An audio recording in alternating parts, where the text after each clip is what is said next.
Email is one of the most powerful weapons in the cyber attacker's arsenal, simply because so many people depend on it in their daily lives. With email, an attacker can easily pretend to be someone or something you trust, such as your friend or your bank. These attacks, often called phishing, work by tricking you into doing something seemingly harmless, like clicking on a link or opening an attachment. For example, here is a phishing email pretending to be a well-known bank. The email is very professional-looking, including the bank's logo. The email says there is a problem with your account and that if you do not update your account immediately, it will be deactivated. It then requires you to click on a link and log into a website. If you click on this link, you are taken to a website controlled by the cyber attacker, who silently hacks into your browser, infects your computer, and takes control of it.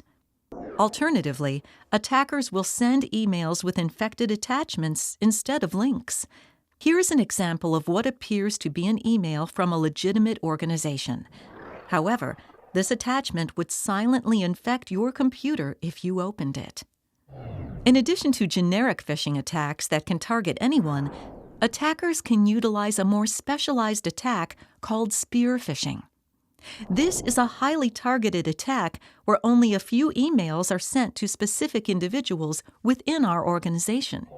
These emails appear very realistic, often with a subject that is relevant to the victim's job, or appear to come from individuals that the victim highly trusts.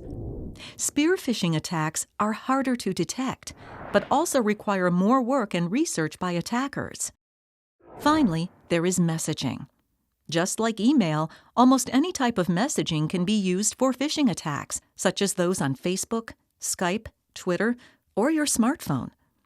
Always be careful of messages, regardless of what technology you use.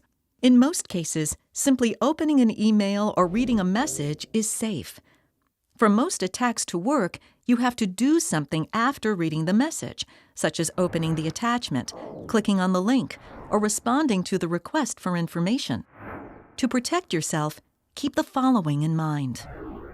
Just because a message appears to come from a friend or someone you know does not mean that the message is safe. Cybercriminals may have infected their computer, hacked their account, or spoofed the from address. If you are suspicious about a message from someone you know, call the person to verify if they really sent it. Be suspicious of any email directed to "Dear Customer" or some other generic salutation. Be skeptical of any message that requires immediate action, creates a sense of urgency, or threatens to shut down your account. Be suspicious of messages that claim to be from an official organization but have grammar or spelling mistakes.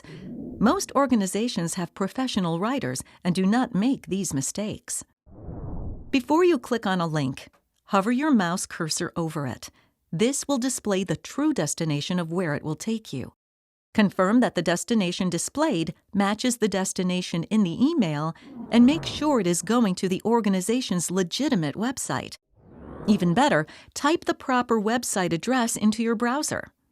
For example, if you get an email from your bank asking you to update your bank account, type your bank's website into your browser, then log into the website directly. On a mobile device?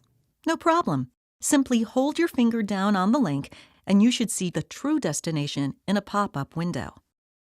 Be careful with attachments and only open those you were expecting. Many of the infected attachments sent today can bypass most antivirus programs.